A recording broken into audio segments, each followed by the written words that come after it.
울산시 남구의 한 상가입니다. 은행 대출을 갚지 못해 경매가 진행 중인데 최초 감정가 8억 500만 원에서 세 차례나 유찰됐습니다. 현재 최저 입찰가는 2억 7,600만 원, 처음보다 5억 원 넘게 떨어졌습니다. 이처럼 대출금을 갚지 못하는 등 채무 불이행으로 인해 경매에 넘어간 부동산이 지난해보다 크게 늘어나고 있습니다.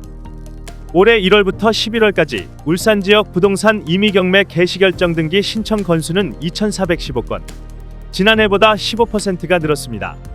12월 한 달이 남았지만 11월까지 누적 건수가 지난해 전체보다 많습니다. 임의 경매는 부동산을 담보로 돈을 빌린 채무자가 원금이나 이자를 3개월 이상 갚지 못했을 때 채권자가 대출금 회수를 위해 부동산을 경매에 넘기는 절차입니다. 강제 경매와 달리 별도의 재판을 거칠 필요 없이 곧바로 법원에 경매를 신청할 수 있습니다. 물건별로는 아파트와 다세대 주택, 오피스텔 등 대부분 주거시설인 집합 건물이 올해 1,030건으로 지난해보다 11.6% 증가했습니다. 토지는 올해 1,009건으로 한 해 전 대비 13.2% 늘었고, 경기 침체 등 여파로 상가 등 건물 경매 신청 건수는 올해 376건으로 지난해보다 30% 넘게 껑충 뛰었습니다. 무엇보다 상가 임대가 어려워 임대 수익은커녕 은행 대출도 갚지 못하는 건물주들이 늘어나고 있기 때문입니다. 안 돼요.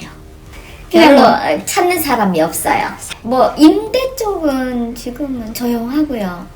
빈 상가 잘 안 나가고 이쪽은 그래요. 나와 있는 건 잘 안 나가고 영업하는 것도 잘 안 돼요.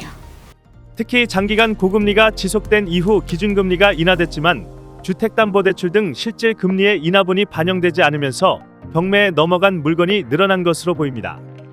임의 경매 건수가 계속 증가한다는 것은 주체가 대부분 은행이거든요. 은행에서는 원리금을 갖지 않은 그런 부동산에 대해서 경매를 신청하는 건수가 많이 늘어났다라고 볼 수가 있고, 이렇게 은행에서 경매 신청 건수가 늘어났다는 것은 아무래도 이제 이자 부담을 이기지 못한 그런 아파트들이 경매 시장으로 진입하고 있는 상황이고.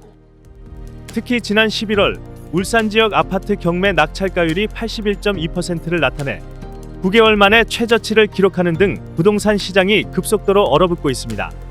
전문가들은 집값 급등기에 고금리 대출을 끌어다 쓴 이들의 부담이 커졌기 때문으로 내년에도 경매 건수는 늘어날 것으로 전망했습니다. 울산경제신문 ETV 뉴스였습니다.